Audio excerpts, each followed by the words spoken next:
ایازو خالد او نوید دا د ګرفتار شي خو دا یې ونیولي وه زه به د دوی سره په خپله څه خوی وکړم ولا زه ډېره سوق شوې یم زما مېلمه بچی و هغه د اسلام نه و خبر او زه هم بېګناه و هغه هم د څه نه و خبر دوی زموږ څه دا یو کال دا دښمني وکړه چې په دا خبره راتلم کوڅې د افسوس و پیرې پسې زه راوتې یم وایي زه یې د دې ځای نه یو کال مخکې په روژه کې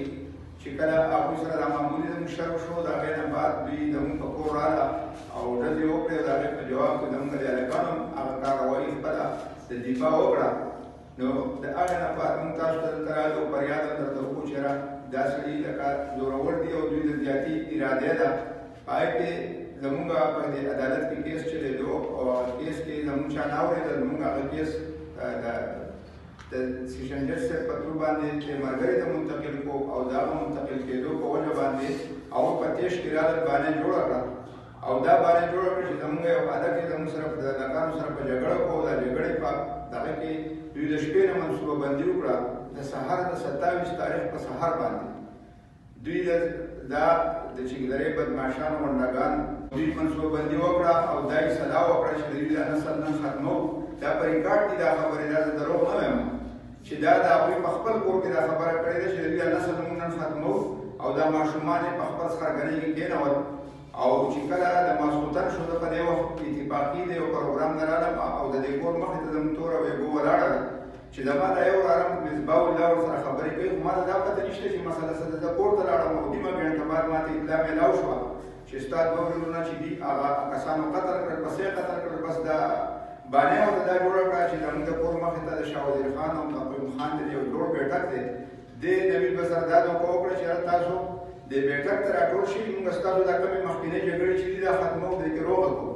په دې سلسله کې دوی کېنول او دې لار نوید هلته خو یې منصوبه د سهار نه جوړه کړې وه او کسانو ته ویل چې راځئ وایي کسان تیار دي او تاسو پرې راځئ یعنې زموږ طرف نه تش لاس بیا د دې نه تاسو دې ته سوچ وکړئ چې د دې دریو کسانو چې کوم حمله اور شوي دي د دې دریو واړو چې یو عرفان یو ایاز یو نوید د دې دریو واړو نه اسلحه هم زموږ د کسانو په تش لاس اخیستې ده او هغه بیا پولیس الټه زموږ خلاف په اف آی آر کې درج کړې ده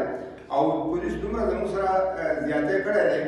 چې په دغه وقوع کې نیمه ګنټه بعد راغلي دي زموږ د کور تلاشي بغیر د هیډ کنسټیبل نه بغیر اجازت نه بغیر د څه لحاظ نه هغه کړې ده زموږ سره که چېرته ټوپک یا تمانچو هغه یې موړي دي او دغه کار یې هم راسره کړی دی چې زموږ د کور ټول صندوقونه او دغه لکه د غلو لټولي دي اگر چې زموږ دوه کسان مړه وو موږ زموږ کسان ټول په هغې باندې وو او زموږ کسان یې په هغه وخت ګرفتار کړي بوتلي دي خو افسوس دا دی چې دا د تحریک انصاف حکومت دی د خیبر پښتونخوا چې کوم دی دا یو مثالي پولیس دي هغوی ته زه دا وایم چې یاره دا څنګه مثالي پولیس دي چې ما خو داسې لکه د مولۍ او د ګازرې په شان پرې کوې خو د یو زورور په خوا باندې نو نشي ورته د مبرو د ایس پي صاحب ریډر ته ووایي چې خدای دپاره کوي که تاسو دا زورور نشئ نیوی نوید نشئ نیوی او خالد نشئ نیوی دا وکیل دی نو دا ایاز خو پکې لږ زخمي دی دا خو ونیسئ که نه نو د ډي آی جي ته مې درخواست کړی دی چې زموږ سره انصاف وکړي هغه ایس پي ته مار کړی ایس پي ته مې وړی دی چې د اوسه پورې زموږ سره هېڅ لکه رعایت ونه شو انصاف را سره ونه شو زموږ مطالبه دا ده د دې میډیا په تور زموږ دا مطالبه ده چې دا کوم ملزمان دي چې دا ښکاره دي او دا په خپل علاقه کې دي خو دا د خپلو رشته دارو په کورونو کې دي دوی دې ګرفتار کړی شي که دا بې انصافي زموږ سره کېږي نو تاسو دا په خپله باندې ووایئ چې آینده به په دې معاشره کې که چېرته نقصان جوړېږي نو دا به د چا ګناه وي دا به د انصاف نه کولو ګناه وي دا به د پولیس کمزوري او که دا به زمونږ د کمزورۍ د وجې نه چې یو سړی به ما د پاسه راخېږي او زما په کور 3 ځله راځي او په هغې ډزې کوي او زه د هغې په جواب کې دا قضا نشم ویلی زما دغه فریاد دی زما دا ماشوم بچی د ده پلار ذیشان چې دی دا قتل شوی دی زما د دې ورندار زوی هغه ذیشان چې دی قتل شوی دی چې تاسو د هغې ویډیو وګورئ زما د دې ورندار زوی وزیر چې دی هغه یو داسې کس و چې هغه خلکو به پرې ناز کوو او یو داسې بې قصوره بې ګناه اخر ولې موږ ته انصاف نه میلاویږي او دا قتل مقاتله به تر څو پورې کېږي موږ دا فریاد کوو د میډیا په تور باندې د خپل بالا حکامو ته زموږ یو د الله سره ده او ستاسو ته هم دا فریاد راوړی دی دا درته سوال کوو زموږ دا فریاد مخکې ورسوئ او زموږ په دې خبره باندې دغه ور وکړی شي که آرمي ده او که ډي سي او سر دی او که هغه پولیس دي ما خو د هغوی نه فریاد وکړو خو زما یو مکمل اعتماد هغه په عدالت باندې پاتې دی. زما دا امید دی چې کله موږ کراسي پایار د 506 دی په هغې کې به هم عدالت زموږ